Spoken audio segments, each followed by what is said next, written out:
নমস্কার, সম্মানিত দর্শক শ্রোতাবৃন্দ। যোগেন্দ্র টিভি চ্যানেলের পক্ষ থেকে আপনাদের সকলকে আমি আন্তরিক অভিনন্দন জানাচ্ছি। আমাদের আজকের বিষয় গীতোক্ত ধর্ম কথা। এই পর্যায়ে আজকে শ্রীমদ্ ভগবদ গীতার আলোকে দ্বিতীয় অধ্যায় সাংখ্যযোগ থেকে আমি আলোচনা করব।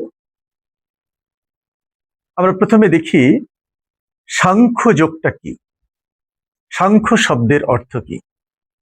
সাংখ্য বলতে এক অর্থে বোঝানো হয় মুক্তিকামীদের মধ্যে যাহারা জ্ঞানের অধিকারী, এক অর্থে তাদেরকে সাংখ্য বলে। অপর দিক থেকে সাংখ্য হচ্ছে একটা দর্শন যা কপিল মুনিকৃত পঞ্চবিংশতি তত্ত্বের অধ্যাত্ম দর্শন শাস্ত্র। এখানে এই সাংখ্যযোগে আমরা যেটা লক্ষ্য করছি, অনাদিরাদি গোবিন্দ ভগবান শ্রীকৃষ্ণ অর্জুনকে লক্ষ্য করে অনেক কথা বলেছেন, অনেক। তো এখানে কি বলতে চান, মূল বিষয়টি কি আমরা দেখি। কুরুক্ষেত্র যুদ্ধ যখন শুরু হয়ে গেছে, উভয় পক্ষ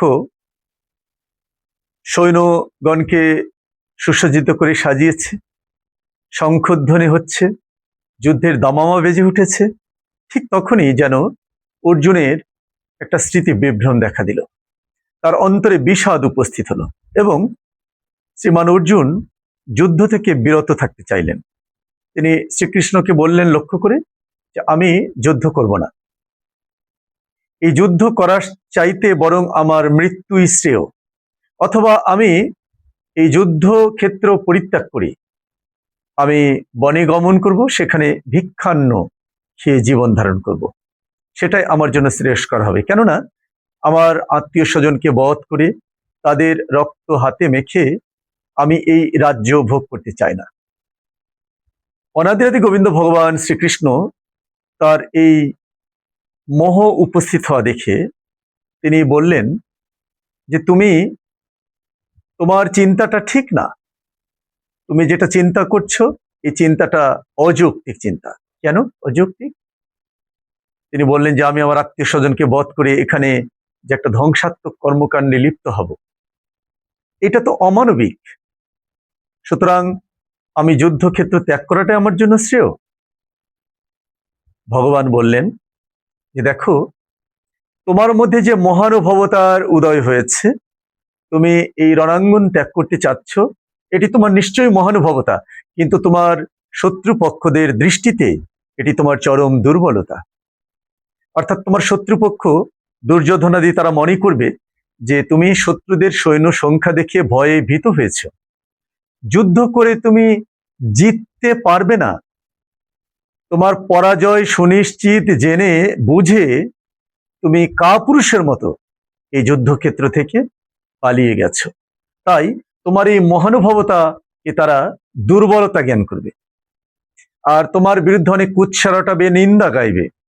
আর তাছাড়া অর্জুন, তুমি তো একজন ক্ষত্রিয়, ক্ষত্রিয়ের ধর্মই হচ্ছে যুদ্ধ বিগ্রহ করা, প্রজা পালন করা, রাজকার্য পরিচালনা করা। তুমি যদি তোমার এই স্বধর্ম থেকে সরে দাঁড়াও, তাহলে কুলধর্ম নাশ হবে। কেননা যদি কোনো ব্যক্তি তার স্বধর্ম থেকে বিচ্যুত হয়, স্বধর্ম শব্দের অর্থ স্বকর্ম, যদি স্বধর্ম বা স্বকর্ম থেকে বিরত থাকে, তাহলে স্বাভাবিকভাবেই তার কুল নারীগণ ভ্রষ্টা হবে এবং বংশে বর্ণ সংকর জন্মিবে, যা কুল নাশের কারণ হিসেবে দেখা দেবে। বিভিন্নভাবেই তিনি তাকে অনুপ্রেরণা দিতে যাচ্ছেন। এখানে আমরা দেখি অর্জুন আরেক প্রশ্ন করে বসলেন। তিনি বললেন যে আমি যাদের সঙ্গে যুদ্ধ করব তারা তো আমার গুরুজন ব্যক্তি, আত্মীয় স্বজন, সুহৃদ, শুভাকাঙ্ক্ষী এবং পরম আত্মীয়, তাদের সঙ্গে আমার রক্তের সম্পর্ক। তারা হয়তো মোহবশে তারা এই ভালো জ্ঞান তাদের মধ্যে নেই, সেটা লোপ পেয়ে গেছে, তারা মোহগ্রস্ত হয়ে তারা যুদ্ধের জন্য এখানে দাঁড়িয়েছে। কিন্তু আমি তো এত বড় অজ্ঞান নই, সুতরাং আমি তাদেরকে কি করে তাদের বিরুদ্ধে অস্ত্র উঠাবো? ভগবান এখানে তার মোহ দূর করার জন্য তিনি বললেন, হে অর্জুন, দেখো, যারা তোমার বিরুদ্ধে দাঁড়িয়েছে তারা এখানে অনেককে ধার্মিক তুমি মনে করলেও তারা এখানে অধার্মিকের পক্ষে দাঁড়িয়েছে, সুতরাং তারা অধার্মিক এবং তারা আততায়ী। আততায়ীকে যারা কারো গৃহে অগ্নিসংযোগ করে, কোনো গৃহবধূকে জোরপূর্বক তার সম্মান হানির চেষ্টা করে, কারো অর্থ সম্পদ জোর করে লুট করতে চায়, তবে তাদেরকে আততায়ী বলে। আর আততায়ী বধ করা শাস্ত্রসম্মত, এতে কোনো পাপ হয় না। এছাড়া তিনি আরো কিছু জ্ঞান দিলেন যে দেখো, যদি তুমি কোনো ব্যক্তিকে মেরে ফেলছো মনে করো, আসলে কিন্তু সেই ব্যক্তির মৃত্যু মূলত হয় না, তার শরীর নাশ হয় বটে, কিন্তু আত্মার কখনো মৃত্যু হয় না। এই আত্মা পরবর্তীতে আবার তার কর্মফল এবং সংস্কারের বশে নূতন জন্ম লাভ করবে।